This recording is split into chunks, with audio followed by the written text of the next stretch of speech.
Fala galera, eu sou o Fabiano Bandeira e aqui no meu canal muito Botafogo de futebol e regatas. O Glorioso volta a campo domingo às 20 horas para enfrentar o Inter de Porto Alegre no Newton Santos pelo Campeonato Brasileiro. Mas ontem tivemos jogo no grupo A da Libertadores, o grupo do Fogão, e o Estudiantes fez 3-0 fora de casa para cima da Universidade de Chile. Neste vídeo, em mais um conteúdo robusto, vamos entender juntos o que o Fogão precisará fazer para se classificar às oitavas de final da competição internacional, faltando 2 rodadas para o fim desta fase. O Botafogo enfrentará Estudiantes e Laú no Newton Santos. E o futebol, galera, é uma grande comunidade. O Botafogo está inserido. Quero falar também a respeito da SAF, fazendo comparações com outros clubes, planejamento, temporada de 2025, acertos e erros do glorioso Botafogo de futebol e regatas. Sempre de forma muito equilibrada, mas já aviso, teremos comparações com rivais do Botafogo neste vídeo. Você se inscreve no canal Fabiano Bandeira, é simples, rapidinho, fácil, grátis. Tem um botão embaixo do vídeo. Inscrever-se, é só clicar e fazer parte desta família maravilhosa que torce para o Fogão e acompanha o canal diariamente. Já é inscrito? Traga novos inscritos, vamos passar logo dos 60 mil. Depois vamos muito além, pois o Glorioso é gigante. Deixa o like, isto é fundamental para o crescimento do canal, assim o YouTube entende automaticamente que você curte os conteúdos e distribui também automaticamente para mais pessoas. Ative o sininho para que você receba as notificações de todos os vídeos e todas as lives aqui do canal Fabiano Bandeira. Pois é, galera, ontem no estádio que o Botafogo havia jogado terça-feira, o Vasco entrou em campo pela Sul-Americana. Fabiano Bandeira, o que tem a ver o Vasco pela Sul-Americana com o Botafogo? Calma, o Cruz Maltino perdeu por 4-1 para o Puerto Cabello, primeiro clube brasileiro a sofrer 4 gols de um time venezuelano em competições da Conmebol. Isso é grave. E eu quero falar aqui num primeiro momento sobre SAFs, sobre administrações, depois vamos passar para o campo, temporada, comparações com outros clubes. O Botafogo se tornou SAF em 2022. De lá para cá, muita coisa aconteceu. O Botafogo ainda se estrutura como clube. A SAF foi implementada em meados de 2022 e ao fim de 2024 estávamos comemorando o título brasileiro e o título da Copa Libertadores da América. Mas é claro que há problemas. A gente fala a respeito de alguns problemas da SAF do Botafogo. Um deles, ao meu ver, o Textor centralizando muito as ações, não só no Botafogo, mas na Eagle também. Só que há muitos e muitos e muitos acertos. Senão o Botafogo não teria vencido o Campeonato Brasileiro. Isso é algo muito difícil para qualquer clube. E não teria vencido a Libertadores mesmo com um jogador a menos desde os 40 segundos na decisão contra o Atlético Mineiro. E fazer isso ao mesmo tempo. Vencer a Libertadores no dia 30 de novembro e o Brasileiro no dia 8 de dezembro. Dificílimo. O Botafogo fez. Então acerta muito mais até aqui do que erra, não há dúvidas. Porque eu trouxe o exemplo do Vasco. O Vasco, um pouco depois do Botafogo, virou o SAF, ou seja, aquela cartada para mudar novamente a história. Um grande clube de futebol brasileiro, com uma grande torcida, patrimônio, estádio, uma grande dívida também, viu que o Botafogo tinha implementado a SAF, trabalhou para isso e buscou um novo projeto. Acontece que a SAF do Vasco não deu certo, o clube não encontrou os melhores investidores no mercado para parar por aqui e foi retomado pelo social. Gente, ontem o Vasco, depois de já ter virado SAF, depois de ter sido tomado novamente, tomado entre aspas, pelo pessoal do social, perdeu por 4-1 na Sul-Americana para o Puerto Cabello da Venezuela. O Cruz Maltino passa por problemas seríssimos. Então, eu posso fazer críticas à SAF do Botafogo, à gestão do John Textor, ao Tairo Arruda, ou ao que ele faz ou deixa de fazer, ao Léo Coelho no futebol, ao Alessandro Brito, mas de forma equilibrada, porque, por mais que haja erros, vimos muitos acertos, comemoramos bastante. Eu não quero que o Botafogo seja entregue a qualquer um. O Botafogo precisa caminhar daqui para frente, melhorar, mas temos que olhar para o lado também na comunidade do futebol. Outro exemplo, o Cruzeiro. se estruturou ou se reestruturou com o Ronaldo Fenômeno, já como SAF. O trabalho que a gestão do Ronaldo fez no Cruzeiro já havia sido feito no Botafogo pelo Jorge Braga, que foi CEO na gestão do Durcésio Melo, quando o Glorioso se preparava para se tornar SAF. Então, quando o John Textor se tornou o acionista majoritário do futebol do Botafogo, já havia sido feito um grande trabalho para o clube estar mais tranquilo nessa transição. O Botafogo não pensou em virar SAF do dia para a noite. Houve estudo, os irmãos Moreira Salles fizeram investimentos iniciais para que houvesse um estudo muito claro daquilo que poderia acontecer com o Botafogo. O tempo passou, entrou a lei da SAF, e antes falávamos a respeito de SA, era a Sociedade Anônima, agora a Sociedade Anônima do Futebol. Então, quando o John Textor chegou, o Botafogo já estava à frente de clubes como Cruzeiro e Vasco. O Ronaldo arrumou a casa no Cruzeiro, muitos torcedores até criticam a gestão do Ronaldo, não vejo tantos motivos para isso, mas chegou um torcedor fanático, dono de rede de supermercados, colocando dinheiro no clube, mas o investimento, estamos até vendo isso no Botafogo em 2025, apenas não alcança o resultado. Precisa de trabalho, gestão, entendimento daquilo que tem que ser feito no futebol. O que vimos? O Cruzeiro fazer uma campanha, com todo respeito à instituição, ridícula na Sul-Americana, num grupo com o Mosquiruna do Equador, que tem 10 pontos na liderança, Palestino do Chile, União Santa Fé.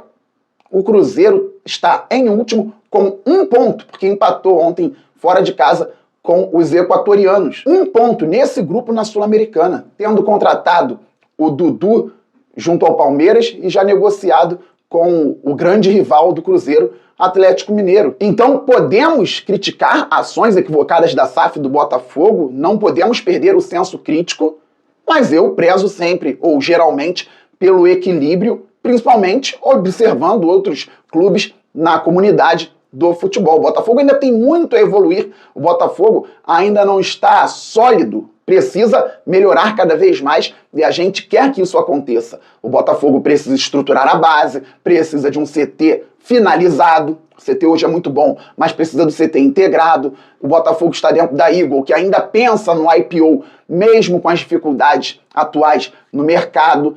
O John Textor foi campeão brasileiro da Libertadores, depois fez as pazes com a gestão da CBF, com a Leila Pereira. Recentemente, o Textor foi envolvido em polêmicas lá na França.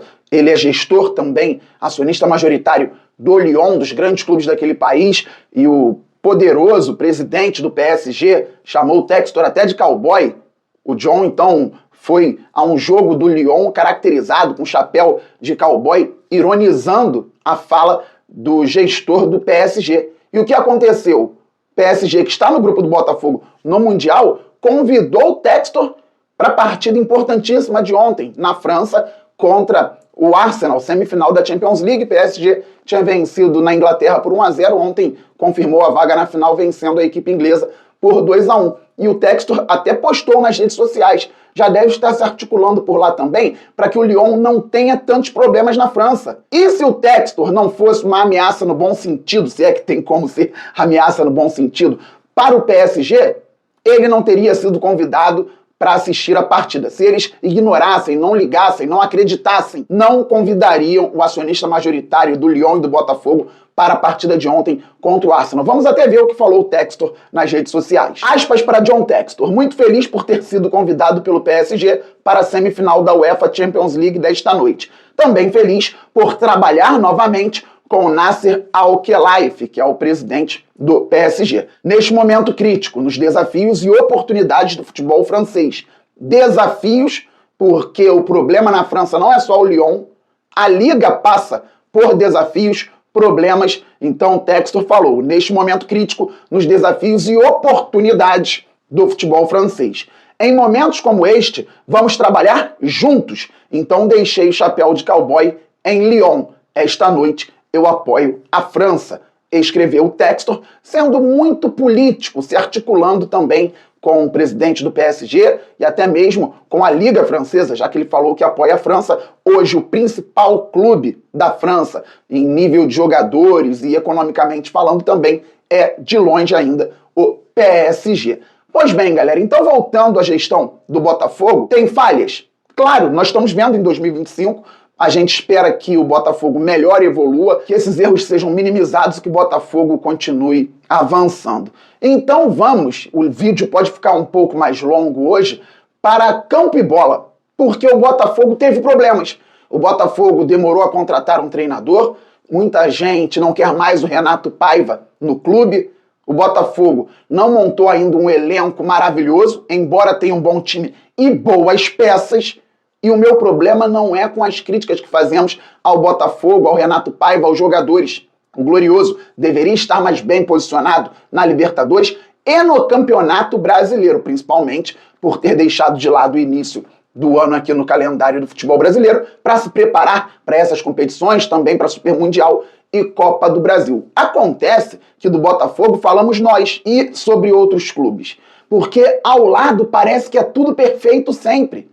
Parece que houve um planejamento espetacular num dos rivais do Botafogo aqui no Rio de Janeiro e que o Botafogo faz tudo errado e que não vai ter como competir nunca. O Botafogo, que fez 6 pontos no Brasileiro do ano passado para cima do Flamengo, 2-0 no Maracanã, 4-1 no Newton Santos, e agora parece que o Flamengo, por ter começado a temporada em janeiro, está maravilhoso com um novo Guardiola, que é o Felipe Luiz, e um super elenco capaz de ganhar o Campeonato Mundial invicto lá nos Estados Unidos. Coisa que não é verdade, e parece que essas informações que chegam de fora vão começando a mexer na cabeça da gente, de torcedores de outros clubes, e aqui falando a respeito do Botafogo, e também contaminando de alguma forma, não quero nem usar esse termo, mas é o que parece acontecer muitas vezes. E o que a gente vê agora? O Botafogo está no grupo A da Libertadores, com Estudiantes, 4 vezes campeão, com a Universidade de Chile, um dos maiores do Chile, e com o Carabobo, que aí sim é um clube da Venezuela, tecnicamente mais frágil, taticamente mais fraco também. E o Flamengo está no grupo C, com a LDU, que é um time tradicional e tem altitude, com o Deportivo Táchira, também da Venezuela, que faz jogos difíceis com o Carabobo. O Carabobo não costuma dar mole atualmente para o Deportivo Táchira. E com o Central Córdoba, da Argentina. E o Flamengo tem menos pontos que o Botafogo a essa altura, com 4 rodadas. Perdeu para o Central Córdoba no Maracanã. Empatou ontem na Argentina e poderia ter perdido. Até um pênalti foi marcado e depois tirado no VAR. 1-1 com o Flamengo jogando muito mal. Isso quer dizer que o Flamengo não possa se classificar? Não, tem um time forte. O Botafogo tem que fazer por onde se classificar também. Eu não estou aqui para mostrar os erros do Flamengo e não mostrar os do Botafogo. O que eu quero dizer é, parece que está tudo sendo feito perfeitamente em um e no outro não. Quando o futebol brasileiro é um caos, o Botafogo é um clube que busca a consolidação, começou bem atrasado em relação a clubes como Palmeiras e Flamengo, e hoje se vê com 6 pontos, depois de ter sido campeão, com 6 pontos no grupo A da Libertadores, enquanto o Flamengo no grupo C, mais fraco que o nosso, tem 5 pontos. E o ano do Flamengo começou em janeiro, e o Felipe Luiz é o novo treinador da seleção brasileira, como vários da grande mídia já pediam. O elenco é espetacular, tão melhor que os outros assim. Ontem, no lugar do Pedro, entrou o Juninho Carabag, um zagueiro por outro zagueiro, Léo Ortiz no lugar do Léo Pereira, um lateral por outro lateral, Varela no lugar do Wesley, aí teve o Luiz Araújo no lugar do De La Cruz depois do gol de empate que o Flamengo sofreu, e quando precisava buscar a vitória a qualquer custo no finalzinho, entrou o Alain, volante. É uma seleção, é um treinador espetacular. O vídeo é do Botafogo, mas estamos na comunidade do futebol, temos que comparar, porque a gente fica ouvindo o tempo inteiro que um tá fazendo tudo certo e que o outro tá fazendo tudo errado. Quando eu digo aqui que há muitos erros e que o Botafogo precisa melhorar, eu tenho tranquilidade para dizer que é ao lado também. Porque isso vem de fora e acaba em alguns momentos atrapalhando até a relação da torcida com o time. E quarta-feira, independentemente do Paiva, independentemente do Textor, independentemente dos erros dos jogadores, quem tiver condições precisa estar no Newton Santos apoiando a equipe para a vitória contra o Estudiantes, porque o Botafogo precisa vencer a equipe argentina e vai precisar vencer principalmente na última rodada Universidade de Chile. Não podemos ficar de fora da Libertadores, não temos culpa de nada. Os erros são dentro do clube, mas o torcedor pode contribuir para que o Botafogo passe de fase e que esses erros sejam minimizados, que o Botafogo acerte na segunda janela, consiga melhorar muito para o Mundial, para a Libertadores e quem sabe chegar mais longe na competição internacional, já que foi tão bom ano passado. Responsabilidade nossa? Não, mas a torcida do Botafogo sempre chegou junto em momentos importantes. O clube agora precisa da nossa cobrança, mas também do nosso apoio. Mas com esse técnico, Fabiano, galera, quem acompanha o canal Fabiano Bandeira sabe que sou muito tranquilo com relação a isso. Inclusive, se o Botafogo entender que precisa mudar o comando do time amanhã, beleza, tudo bem. Mas eu não tenho como garantir que o Botafogo vai evoluir com outro treinador ou que vai deixar de evoluir daqui a pouco com o próprio Renato Paiva. E quem está do outro lado, por exemplo, no Flamengo, não tem a garantia de que vai dar certo com o Felipe Luiz, tampouco com outro treinador. O trabalho ainda é curto por lá, o trabalho é muito curto por aqui. Imaginem o Cruzeiro mandando embora o Leonardo Jardim pela campanha ridícula na Sul-Americana. O Leonardo Jardim é reconhecidamente um bom treinador, que já foi muito pedido aqui por botafoguenses. Mais à frente do Cruzeiro, fez uma campanha patética na Sul-Americana. Cruzeiro atual vice-campeão. E com o Leonardo Jardim ficou em último. Está eliminado com 2 rodadas de antecedência. Vão mandar o treinador embora agora? Fabiano, mas e o nível? Não estou falando sobre nível capacidade, estou falando sobre tempo de trabalho. E o Palmeiras, que mais uma vez passeou na fase de grupos da Libertadores, já está classificado com 12 pontos, 2 rodadas de antecedência. É um clube que começou um trabalho em 2014, foi solidificando, foi ganhando corpo, se estruturando a base, com a primeira participação do Paulo Nobre, investindo, colocando dinheiro, nem investindo porque ele colocou o dinheiro, e segundo dizem, não tirou com juros, colocou um dinheiro para deixar o Palmeiras respirar, depois pegou a grana dele sem juros, é o que dizem, não tenho como confirmar. Depois a gestão do Paulo Nobre, a Leila com a Crefisa, uma injeção importante financeira também com o patrocinador, e hoje o Palmeiras caminha, até onde sabemos, com as próprias pernas e muito bem. Ano passado foi vice-campeão brasileiro e foi eliminado pelo Botafogo nas oitavas de final da Libertadores. Com um treinador que era muito criticado no início, a galera não lembra, mas eu sugiro que coloquem no Google ou no Twitter, pesquisar Abel Ferreira, porque falavam muito mal dele no início. E o trabalho longevo levou o Palmeiras aos títulos. E o Palmeiras, ano passado, disputava decisões com o próprio Botafogo, tendo Caio Paulista na lateral esquerda, Flaco Lopes como centroavante titular e até único centroavante, na verdade, do elenco, dobrando laterais pela direita com Mike e Marcos Rocha. Críticas, ouvi várias lá pela torcida do Palmeiras para a gestão, para o treinador, mas o Palmeiras está sempre aí, brigando, disputando com futebol menos bonito, com futebol mais bonito, mas é um exemplo hoje no futebol brasileiro, porque é constante. Eu espero que o Botafogo seja constante também. Não sei se vai ser com Paiva, não sei se vai ser sem o Paiva, mas que chegue a este nível e esteja sempre disputando lá em cima. Falando em disputar lá em cima, situação do Fogão no Grupo A da Libertadores. Antes, claro, em Play, você contribui muito se cadastrando por intermédio do link do primeiro comentário fixado deste vídeo ou da descrição deste vídeo na Inplay. Na Inplay você se diverte muito mostrando os seus conhecimentos sobre futebol, disputa com outras pessoas, brinca com as moedas do jogo e não é uma casa de apostas. Inplay, uma parceira maneira aqui do canal Fabiano Bandeira. Pois é, Libertadores. O Estudiantes foi a 9 pontos, a Universidade de Chile tem 7, o Botafogo 6 e o Carabobo 1 ponto. Vou trabalhar com uma vitória da Laú para cima do Carabobo terça-feira que vem às 21h30. O Botafogo vai entrar em campo na quarta-feira às 21h30 contra o Estudiantes. Se a Laú vencer o Carabobo, como tudo indica, vai a 10 pontos. E aí, se o Botafogo perder para o Estudiantes, o time argentino vai a 12, o Botafogo vai ficar com 6, tendo só mais um jogo, já vai estar eliminado. Então, se na terça Laú vencer o Carabobo e o Botafogo na quarta perder, estará eliminado com uma rodada de antecedência. Só que, se a Laú vencer o Carabobo, vamos supor, por 3-0, a Laú hoje tem um saldo de -1 com 7 pontos. Venceu o Carabobo por 3-0. Acho difícil, hein? Mas venceu o Carabobo por 3-0. O Laú foi a 10 pontos, saldo 2. Botafogo foi mal, empatou com o Estudiantes em casa. Foi a 7 pontos, mantendo um saldo 1. Botafogo com 7 pontos, saldo 1. Na última rodada pega A Laú que vai ter 10 pontos, saldo 2. Botafogo ganhou da Laú, foi a 10 pontos, igual o time chileno. O saldo aumentou de 1 para 2 e da Laú caiu de 2 para 1. O Botafogo então estará classificado na segunda posição. O Estudiantes em primeiro, vencendo o Carabobo na última rodada. Então teríamos o Estudiantes com 13 pontos, Botafogo com 10, com saldo melhor que a Laú, que também teria 10 pontos. Vamos recapitular? Se a Laú vencer o Carabobo por até 3-0, pode vencer por 2, por 1, mas por até 3-0 na terça, e o Botafogo empatar na quarta com o Estudiantes, vai bastar uma vitória sobre a Laú na última rodada no Newton Santos.